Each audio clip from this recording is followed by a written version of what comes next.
What is homesteading? If you were to look up the definition, you would read, the act or practice of living frugally or self-sufficiently, especially by growing and preserving food. But if you were to look online across all the social media platforms, you may see it as this new trend, this thing that everyone's hopping on to try to do. You might think of it as people showing off how much money they have with their big lots of land, expensive chicken coops, huge robust barns, big kitchens where they bake and cook delicious, amazing meals from scratch all day long. So on the outside, it could look like this new status symbol to try to look at, hey, look at all the things that I have, or look what I'm doing. Although those things are a part of homesteading, if you take a much deeper look into it, it's much more than just the material things. Homesteading is a commitment you and your family make into a lifestyle change. A lifestyle where you decide to stop falling into the trap, the scheme of convenience that the world is trying to sell us on each and every day. You look around, you see the world is now sadder and sicker than it's ever been, and you may decide it's time to make a change. Start to know where your food is coming from. Know how it is grown, how it is produced, how the care is for those animals. Start to do things with a true purpose, not caring if it's convenient or not. Realizing that the hard work that you put into things will make it all the more worth it. You may start homesteading because you are just tired of the reliance on everything to come from an outside source. And realizing that if all that went away, what could we actually do for ourselves? Would we even know where to start? Could we grow our own food? Do we have all the resources physically at this moment to do everything that we would need? Do we know how to raise our own meat? You see, people can look at homesteading from the outside and they may see a few of the material things that might come with it. But to the people actually doing it, these items have a purpose. We don't just own them so that we can post onto a social media platform and get 1,000 likes. We have these items for a true purpose that benefits not only us, but hopefully the community around us as well. You see, as much as homesteading, doing a small farm, being more self-sufficient, you want to make sure that you can supply for yourself. As soon as you get over that point, you try to see how can we help others around us in our community and build it even stronger. For some people, they may have been born into this lifestyle, and for others, they might just be starting. No matter where you are at this journey, there is so much to learn every single day, whether you've been doing it for 1 year or been doing it for 30 years. And now, I want to take you guys on our adventure. A young couple from the city, never coming from a farm background, learning everything on the go, learning new skills every single day to help them live more self-sufficient. I hope you guys enjoy as we show you how we started, why we started, and everything that we've done in between to where we are now. And maybe you'll start living a homesteading lifestyle today. I think everyone can remember about 4 years ago in 2020 when all of a sudden the world decided to shut down. 2020 is now the deadliest year in U.S. history. You stay at home. That is the order tonight from 4 state governors as the coronavirus pandemic spreads. Thousands of Americans nationwide already under voluntary self-quarantine after returning from China. And I'll tell you guys, we were scared. We had no idea what was going on, just like everybody else.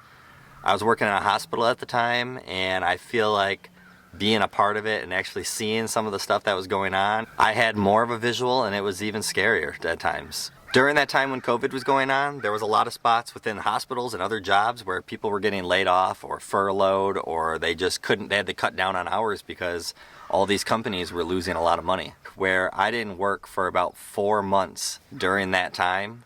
And during those 4 months, those could have been maybe our biggest blessings that have ever happened to us. Me and my wife, Chelsea, were able to sit down and just evaluate everything going on. And we started realizing that, what are we able to do for ourselves? We are scraping by to go to these grocery stores where the shelves were just completely empty. and realizing that we are helpless. Like, we need to rely on so many outside sources in order for our life to go right. So during that time, we actually lived in an apartment, so it was really hard to actually live more self-sufficiently in a sense of the terms of how we do now. But we started reading and looking up into eating healthier, eating right, and eating real food. And at the time our daughter was about 3 years old, we decided to put on a YouTube video about eggs hatching, just so that she could learn it, just for something to do while we were sitting at home and doing nothing. And for us, it ended up being a video of the chicken egg cycle, so 21 days from egg to chick. And as we sat there, we ended up watching more videos about chickens and different kind of birds. And we could tell ourselves at that moment, it's like, we might have chickens one day. Little did we know. Luckily for us at that time, since we lived in an apartment and I was looking for a new job because I was just getting done with school, is we had the freedom while we were looking for new housing and where I was gonna work, that we could pick exactly where we wanted to live. And of course, we wanted to make sure that we had some land with the place that we were gonna be. It wasn't easy though. At that time, the market was absolutely nuts. People were putting offers in these houses way over asking price, way over anything that we could actually manage to do, and we were not getting these places. And luckily for us, our realtor called us that next day and said, hey, you guys got the house. The house isn't one of the most beautiful houses that you would ever see, and for some people, they may never want to live in a house like that, but to us, it was doable. It was something that we feel like we could change, make the way we want, but also just have the land that we're looking to get because we wanted to start growing our own food and raising our own animals. I do remember it being a little bit of a feeling like, oh, like this is kind of scary. We were moving about an hour and a half away from all of our family, basically moving in the middle of nowhere, that we were gonna have to basically be starting all over, meet new friends, build a new community, and I can see why it's really hard for people to make these decisions sometimes. But that all being said, it was finally moving day for us. We packed everything away, drove our way out here, and finally set foot in our brand new house where we were finally gonna be starting our self-sufficient journey, and it was exciting. We did a lot of renovations, which we did all ourselves, and we took a lot of time where we first moved in to just get all that situated. So the first 3 months, 4 months here, we took a lot of time getting our house to how we wanted it. It's funny because I thought all that was going to be the hard work, and little did I know how hard all the work of homesteading that was soon to come.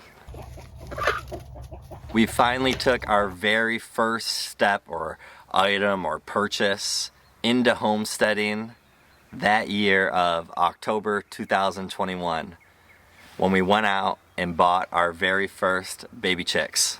When we first saw those baby chicks, of course our first thought is, look how cute these things are. But after a few hours, after settling in, it was like, we are now responsible for the life of these 10 baby chicks that we just brought home, which, although that we've looked online about things that they need and things that we need to give them, we have no experience about how to raise them or what to do. And all of a sudden, I feel like the nerves started kicking in a little bit. Although we were so sure that we wanted these chicks and we knew that this is something that we were going to be doing eventually, it's one thing to talk about it, and it's another thing that, hey, these chicks are here, it's time, like you need to start figuring out what to do. After the first few weeks, I feel like we really got a hang of it. These chicks were being played with all the time by our kids, by us, we were holding them, it was like the most fun time ever. And then all of a sudden, 8 weeks went by pretty fast to where it's like, hey, you need to make sure that you have a chicken coop because you need to send these chicks outside. They can't stay inside your house forever. We ended up getting a used chicken coop from somebody else. They had pieces of another one that fell off their car one time that were broken. So I spent some time trying to combine these things to make a little bit bigger of a chicken coop for our 10 chicks. Let's just say it wasn't the nicest looking chicken coop, but hey, the chickens didn't care how it looked. All that mattered is that they had a place to be outside, and I remember, if anyone has gone through this before, I'm sure you may have felt the same. I felt the nervous chicken dad where, are they gonna be okay? Are they gonna survive the night? Is it gonna be too cold? I mean, it's December. We live here in Michigan. It gets cold, and you know what happened? That next day it started to snow. We realized though, every time that we ever felt these nerves, whether it was taking care of the chickens or sending them out to their chicken coop, as soon as you get through like the first few days of that, we felt like, hey, we can do this. Yes, they are okay. this is what we were supposed to be doing. Like, we can handle this, we can do it. And then guys, finally, in the first few weeks of March of 2022, we had one of maybe, still even today, one of our biggest rewarding feelings that we've ever been a part of here in homesteading. I see an egg. There's a boy on the egg. Look how tiny it is. Wait. A chicken first laid an egg. Having that very first egg show up in that nesting box, and just, I remember opening it and just the feeling that it was just, I'm almost having a hard time speaking about it right now, thinking about it, because it was just like, hey, we've been taking care of these things for 4 months. We had to raise them as baby chicks. We've been feeding them, giving them water, having them a shelter, taking care of them, letting them free range in our backyard, but realizing that all that patience, it was worth it. What is our next thing that we need on this checklist of starting to try to live more self-sufficient?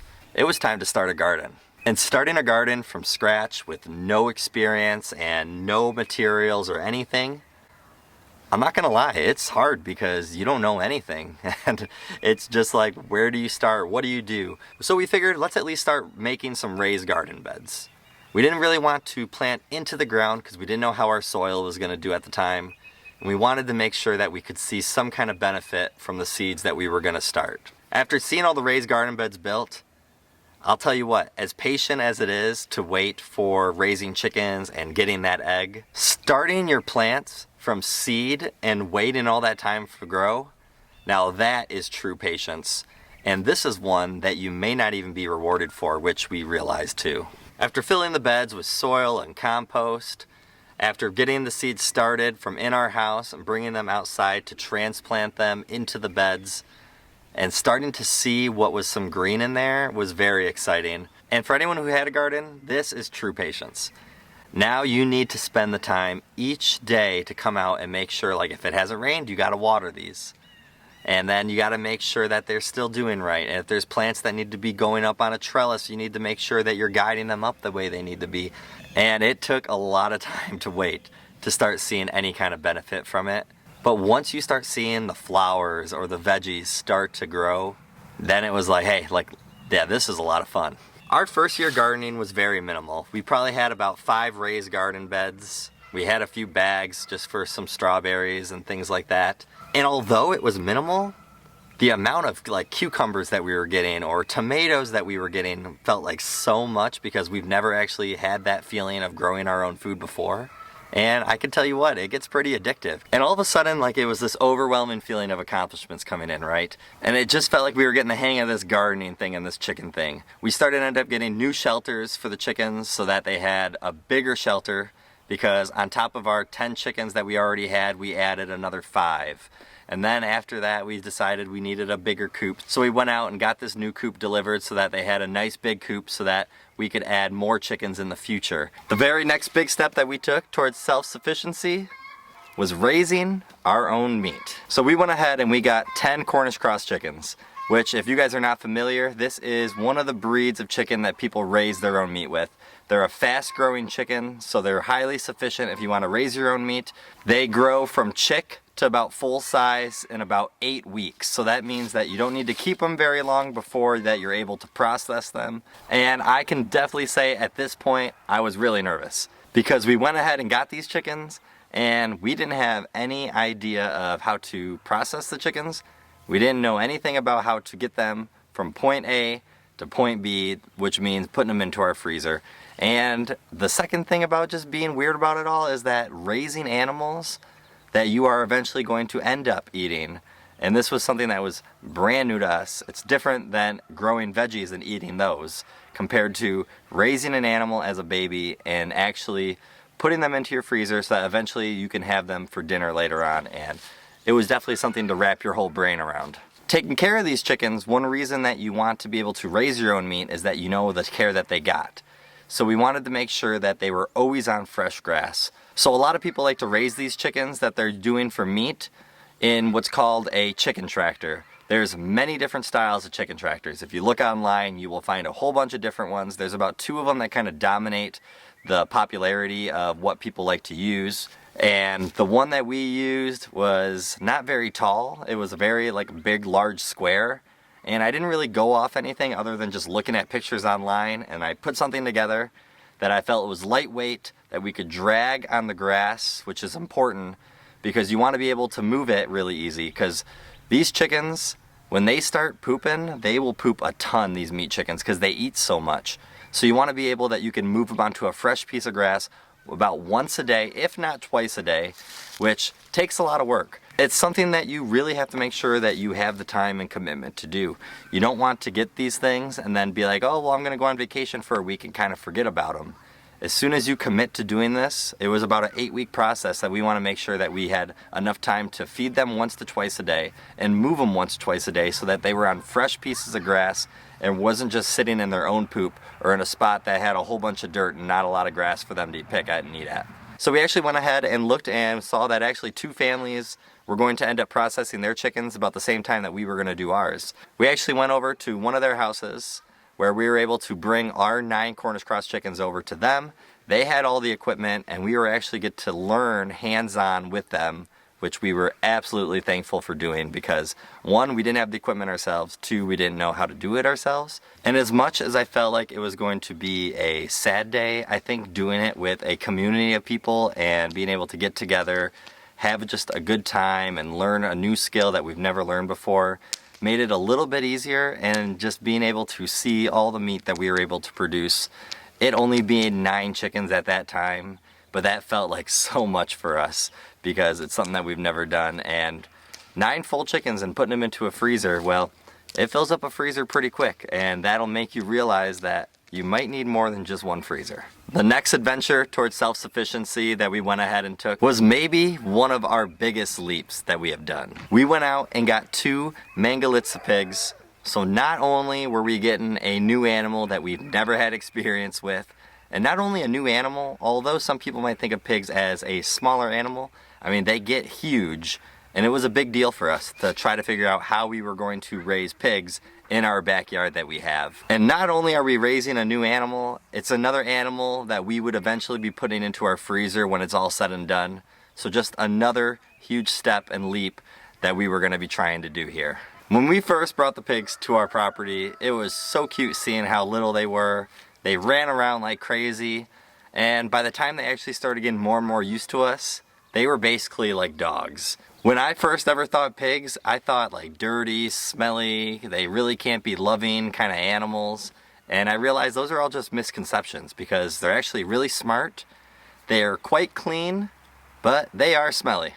But it was funny that we would pet these pigs and they could roll over and they would want you to pet their bellies, which I thought was absolutely amazing to see because I feel like it just gave them more of a loving creature thing, and it made it a lot more fun to take care of them, to be honest with you guys. We did get them nearing the end of September here in Michigan. We were only just getting started with taking care of them. We wanted to get them into our woods. We have about over an acre worth of woods, and we wanted them to clear land for us, but also being able to have that brush or anything that falls from the trees, whether they're acorns or nuts or anything like that, black walnuts. And they can get nutrients from them, plus our feed that we give them. We felt like it was a win-win, and they don't have to sit in just one area where they just sit in mud all day. And being able to put them into fresh kind of pasture or fresh kind of woods every few months was a benefit that we were going to have, where they get nutrients and we get a clear woods. That same winter, we wanted to make some improvements for our chickens' living environment. We were so used to just having our chickens in the coop, and then if it snowed or really cold, they would just sit inside that coop all day. They didn't really have much room to roam, and being able to have about 15 chickens inside that coop, sometimes they were in there for about a week, depending on how cold it could be, felt like it wasn't the best for them. So we got a hoop coop probably about 6-7 months before this.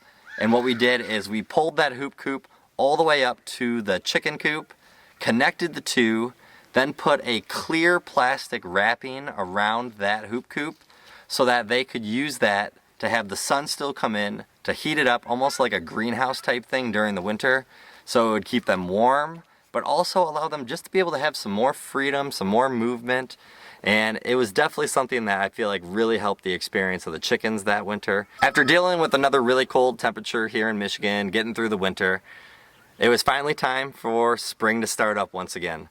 And spring starting up is a big deal when you start homesteading or living more self-sufficient, especially if you live in cold climates like we do. Before spring started, we went onto eBay and we were looking for just a different kind of chicken breed. Not one that you can go into a farm store and buy. We wanted to find some unique one that you can't get. And that's when we fell into the Splash Morans. It said they were a rare hatching egg, which I feel like maybe eBay people just kind of put on there to make you want them more. But it's one that we were interested in. We've never seen before. I know a lot of people get the black copper Morans, which they are just like, except for they are the splash variety. So they are banely white with a little bit of splash kind of color into them, like a little bit of splashes of like a bluish black kind of throughout them. We thought they were cool looking. Plus they were going to give us the dark brown chocolate eggs, which we were excited to get. And we decided, hey, let's hatch out some chickens. So we got an incubator, we got some hatching eggs, and we did our very first ever of hatching out chicks, and it was so cool. We absolutely love doing this. We've actually did it twice this year, but the first time doing it was super exciting. We got to be able to just witness the egg through those 21 days, going through the process to the point to where they start pipping, where you start seeing little cracks in the eggs like they are about to come out. And then seeing those baby chicks hatch for the first time is so cool. And luckily for us, we basically got to see every single one of the eggs that we put into that incubator hatch in front of our eyes, which the kids absolutely loved, we absolutely loved. And everything about hatching eggs was so exciting. There's really only one downfall for that. And we learned that later this year, where hatching out chicken eggs means you are going to have a lot of roosters. And having a lot of roosters is not a good thing in the chicken community.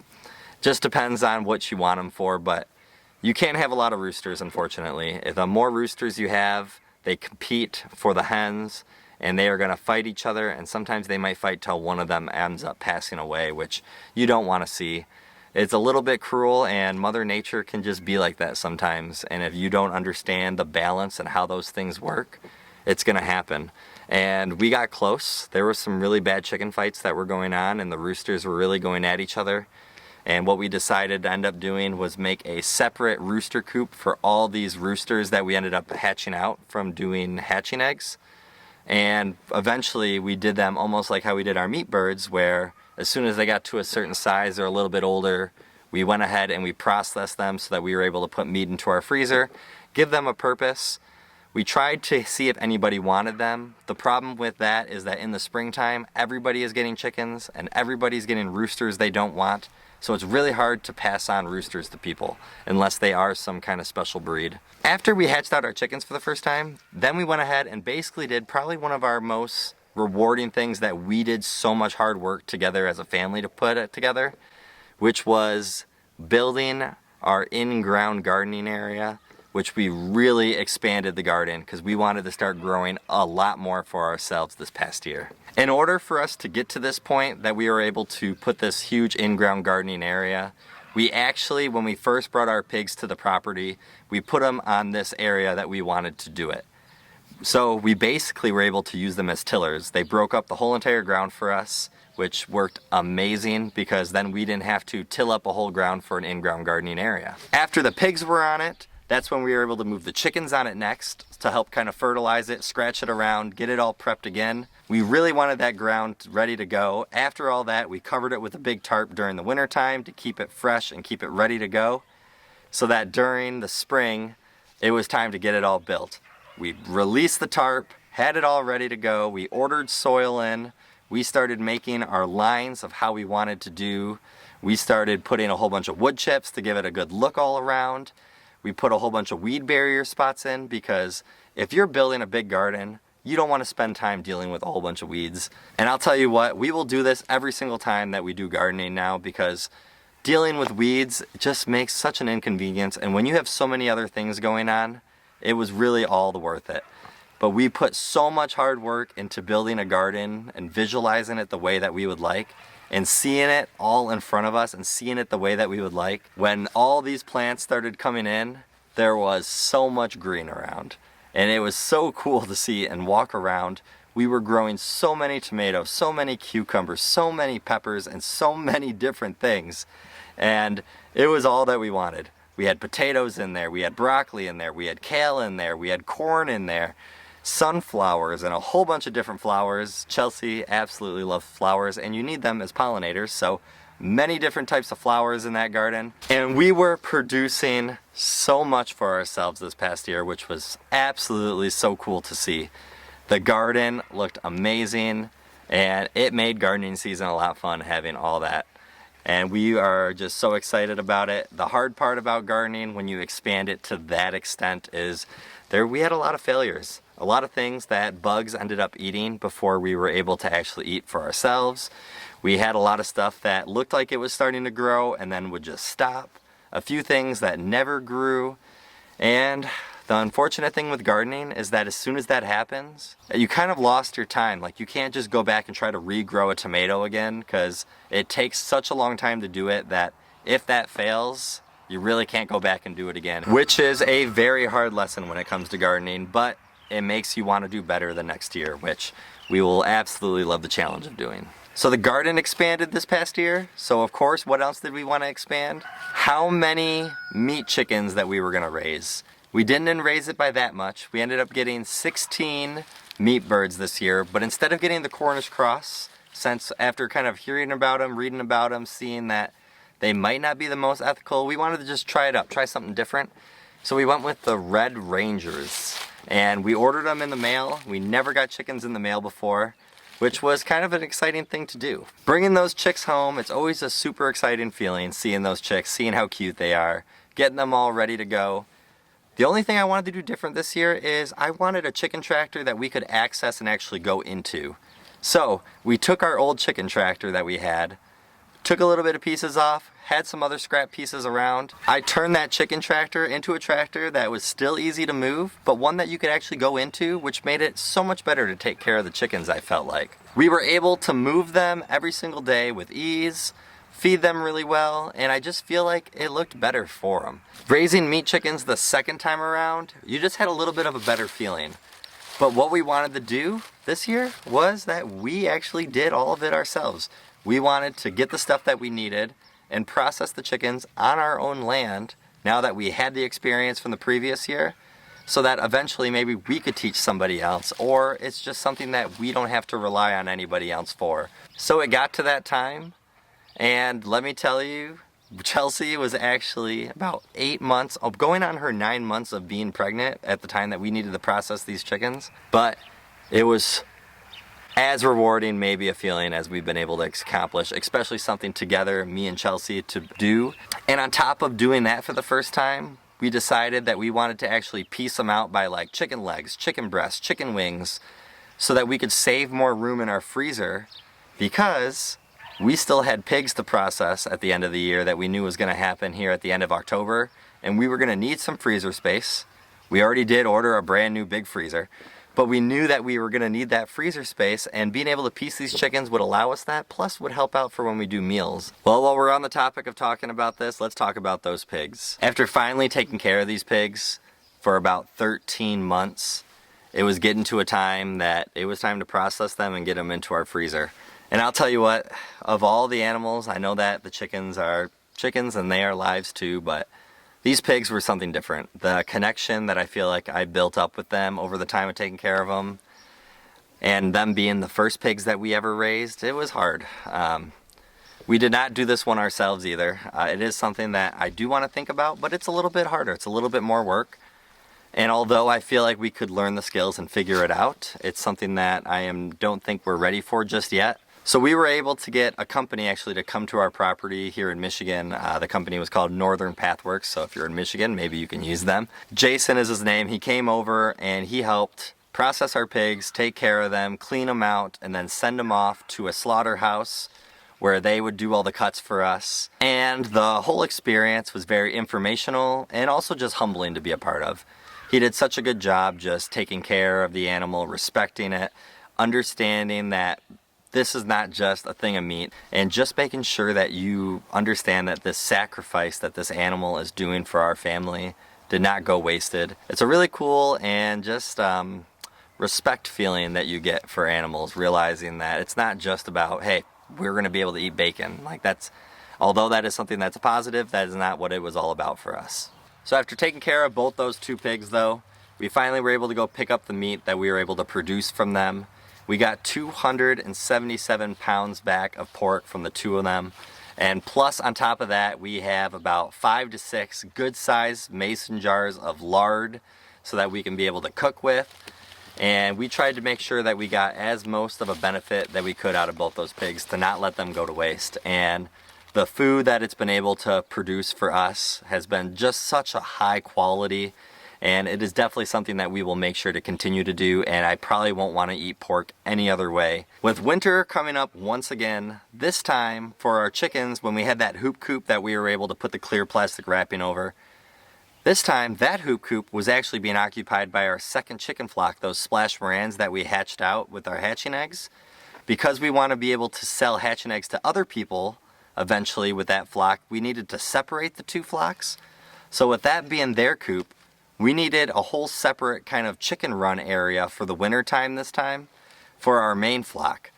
So I went ahead and I built a brand new chicken run. I also call it like a chicken playground, which took about 3 days finally to all put together with just coming out and weather conditions and things like that. But I wanted an area that was big enough for all of them to roam again, but also had things in there for them to roost on, things to play on, things for them to dust bathe in. And I wanted to use it with a lot of broken down branches and twigs from our property. So it was like things not being wasted and things being able to get reused. And I was so excited with how it looked. It was exactly how I pictured it. I put clear roofing on so that the sun can still go right through. Enough air passing all around with cloth wiring and chicken wiring throughout it. And this was something I was super proud to make. With the past few years starting to build a lot of stuff from scratch here on the homestead, this was one of the biggest projects that I put together. And it was really cool and rewarding to see all the chickens playing in there, and now to this day still seeing them just enjoy being in there and roosting on all that stuff. It's really cool, and I'm excited that they had it, and I was excited that we were going to be able to use it during this whole next winter that we're going through, especially right now. The one thing with homesteading is that there's always so much going on, and it doesn't slow down your life that you have going on outside of being self-sufficient.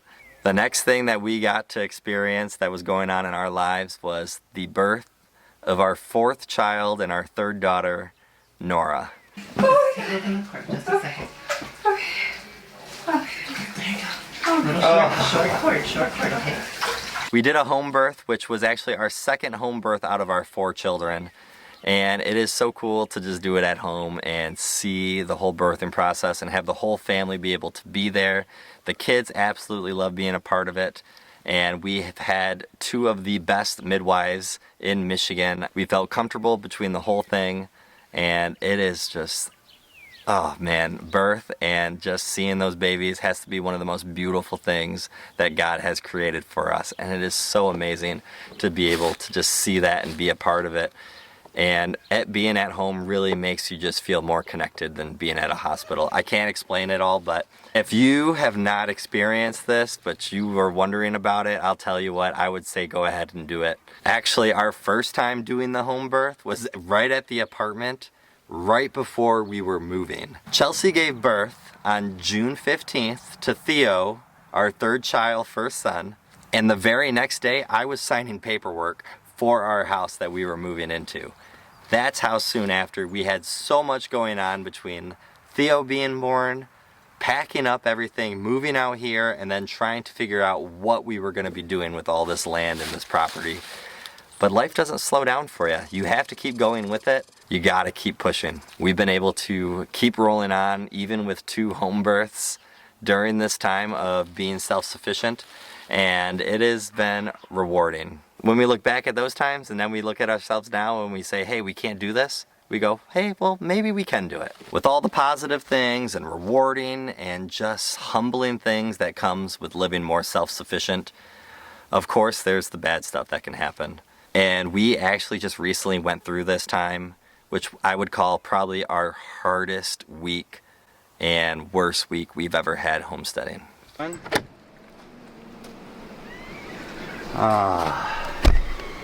We saw a post that somebody was selling goats and we wanted to bring them onto our property, and we were so excited. It's one of the things that we talked about was getting goats so that we could possibly be able to get the milk from them and be able to replace our raw milk that we've been picking up from a farm and just add another piece to our self-sufficiency. And when we brought those goats to our property, it was that exciting feeling again. It was just like bringing home the pigs for the first time, and everyone was super excited. Are you excited? Yeah. I'm really excited. Oh my gosh, you're so cute. And although we had the struggles of trying to bottle feed these goats, where they weren't taking the bottle for the first couple days, we finally were able to overcome that and overcome our first obstacle of having them. And it was so cute seeing how small they were and them taking from the bottle and just loving on us.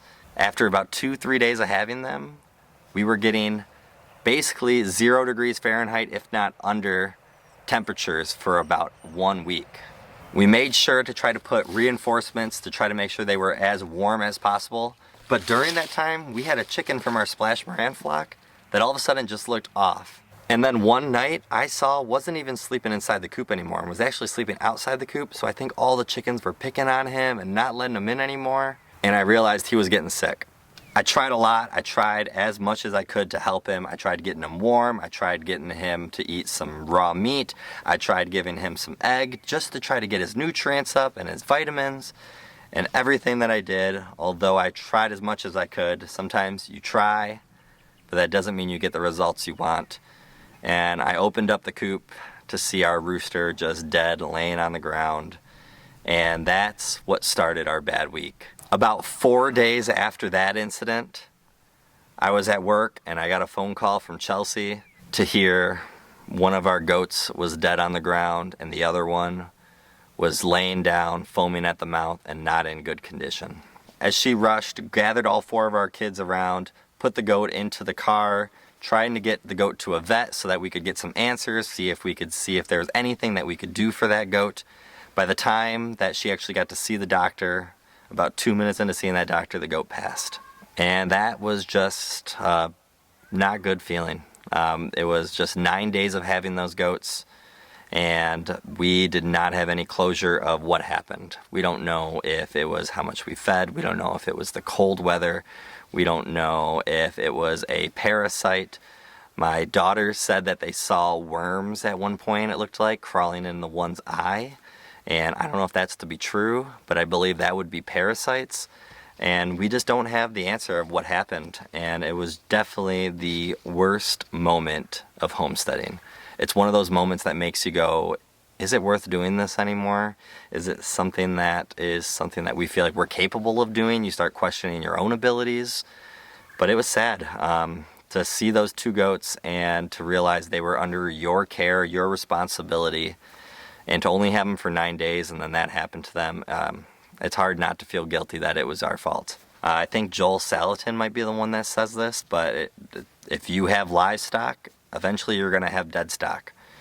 I might just be saying it a little wrong there, but life can be cruel, and Mother Nature, it happens. These things happen, and are we kicking ourselves a little bit? Yes, but we understand some of the things that we might have done wrong, and we want to continue and get goats eventually again, but we want to make sure the time is right and that we have the best conditions possible before we get them again. We tried our best, but our best wasn't enough. And now basically on to year 3 of homesteading. That has been almost our complete journey of everything that we have either accomplished or failed. And as you can see, it's a lot. There is a lot to manage and a lot to happen and a lot of things and skills to learn and things that you want to do. And we're definitely ones that aren't afraid to try something. We are ones that will learn on the go, and we will make sure that we teach ourselves whatever we have going on. And that is something I feel like there's something to be said about that. There's something when you start living self-sufficiently that you just gotta pick up and do. You can't always plan for 3 years before doing it. Some things you just gotta get, and once it's in front of you, start to learn how to do it. And I would definitely say that's something that we've learned from here. At the beginning of this video, I asked the question, what is homesteading? I gave you guys a few answers and ways that people may answer that question. But after sitting a part of this journey for the past 3 years, living more self-sufficient, growing our own food, raising our own animals, you want to ask me again, what is homesteading? Then I would tell you, it's a lifestyle of trying to live towards a purpose and living with purpose. I would tell you, it's a lifestyle of trials and errors. You may not always get the answer that you want. You may not always get the results that you want, but you have to go through it if you want to learn it, and you are going to have to face the challenges, and you are going to have to look at them straight on, even when you may not like it, and have to try to say, hey, like, are you going to go this way or this way? And those are the two options. You got to pick one and see what happens. It's never going to be easy, but I am going to tell you, as much as there is the bad stuff, homesteading and living towards self-sufficiency, I would say, is a lifestyle that is one of the most rewarding lifestyles that you might be able to be a part of.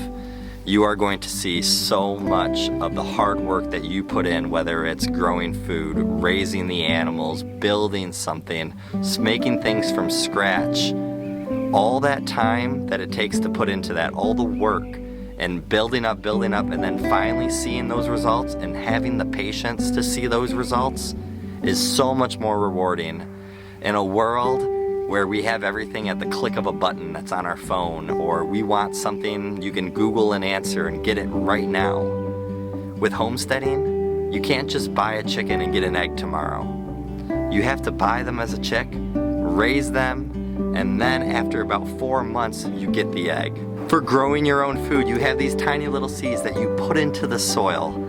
Then you have to give it sunlight, give it water. Some of these things might not give you results for 90 days. Some of them might even be half the year, 180 days before you actually get to any of the fruit or the veggies that they're gonna produce for you. But it makes it all the more worth it and so much more rewarding than it is to go to a grocery store and just buy it. Because in a world that everything is made like that and convenience is taking over the world, there's a reason why people are getting sicker. And I hope that more people will look into doing this, because I'm telling you, if you have not or you're starting to think about it, do it. Because being a homesteader or small farm, more self-sufficient, whatever you want to call it, this will be one of those decisions that you won't go back on once you start it, I promise you. Thank you guys for watching and being a part of this today. Have a great day and a better tomorrow, and maybe go ahead and start your journey. See you guys.